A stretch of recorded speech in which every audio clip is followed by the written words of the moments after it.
Izzy Gizmo by Pip Jones and Sarah Ogilvie. Izzy Gizmo, a girl who loved to invent, carried her tool bag wherever she went, in case she discovered a thing to be mended or a gadget to tweak to make it more splendid. But the trouble with things that have dials and switches is they don't always work. They have certain glitches. The tea mendis, for instance, did such a fine job till out popped a piston and off dropped a knob. Then the swirly spag Sonic, for eating spaghetti, turned Grandpa's wallpaper into confetti. The Beardtastic had Grandpa near perfectly styled, till the foam overflowed and the clippers went wild. Well, Isabel, who was so clever and bright, would get rather cross when things didn't go right. And she huffed, "It's a duff! I've had it! I quit!" She kicked her invention and called it a twit. Isabel fumed. Grandpa smiled and chuckled. "You can't give up just 'cause that thingy bob buckled. Now trust me, young lady, sometimes you need to try again and again if you want to succeed." Perhaps Grandpa was right, but still, Isabel sighed. She picked up her tool bag and wandered outside. Kicking the stones on the path as she walked, Izzy jumped at a bump. Up ahead, something squawked.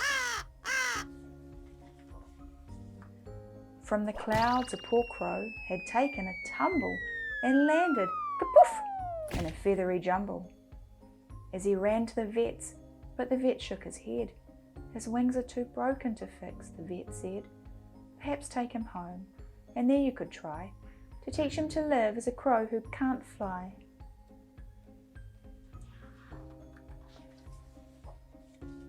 Day after day, Izzy thought she had found something fun for her crow to do on the ground, like digging for worms and racing fat slugs, hopscotch and hoopla, and searching for bugs. But the heartbroken crow simply gazed at the sky as the other birds sang and flew happily by. Poor guy, look, he's got bandages on. One night with the crow in the folds of her sweater, Izzy sighed, "Oh, I wish I could make him feel better. I've tried. He won't play, he won't drink, he won't eat." She was so very close to admitting defeat. Grandpa said, "Izzy, don't give up on him now. I know you can do it. Just work out how." Then Grandpa passed Izzy her gadgety things, and she knew what to do. "I'll invent some new wings." Izzy piled up her books and she started to read. Then she made a long list of the things she would need. She searched for some batteries and old electronics, dismantled a mixer and the swirly spag Sonic. The crow watched entranced and he held Izzy's drill while she bent, bashed and battered and walloped until... Ta-da! Izzy fastened the wings with a strap, but they hummed and they twitched, far too heavy to flap. "Ah!" Izzy yelled, "I'm no good at succeeding." The crow softly cawed, his beady eyes pleading. "What now?" Izzy sighed. "Try again," Grandpa said. "Okay, follow me." And with that, off she sped.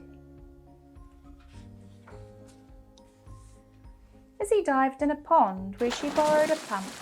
Then she took, from an engine, 2 sprockets, a sump. Izzy fastened the wings. They were light, they were curvy, but the wings the wrong shape turned the crow topsy-turvy.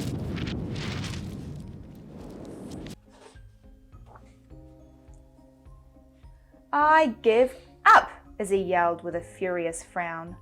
The crow sadly cawed as he hung upside down. So Izzy unscrewed the head from the shower, found special circuits to adjust the wings' power, and finally, using her trusty old pliers, she borrowed the motors from 2 big blow dryers. "Yes," Izzy said, "the right shape, perfect weight."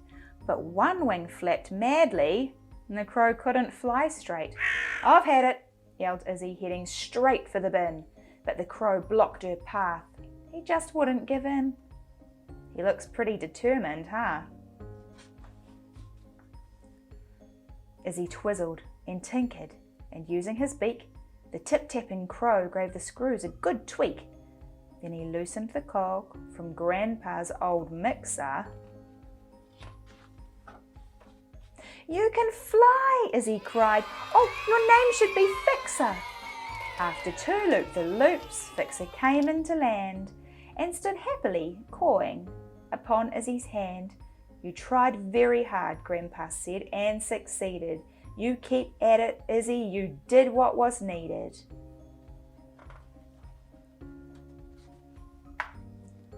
But don't pack your tools up. Your day's not quite ended. A few things around here now need to be mended. Oopsie.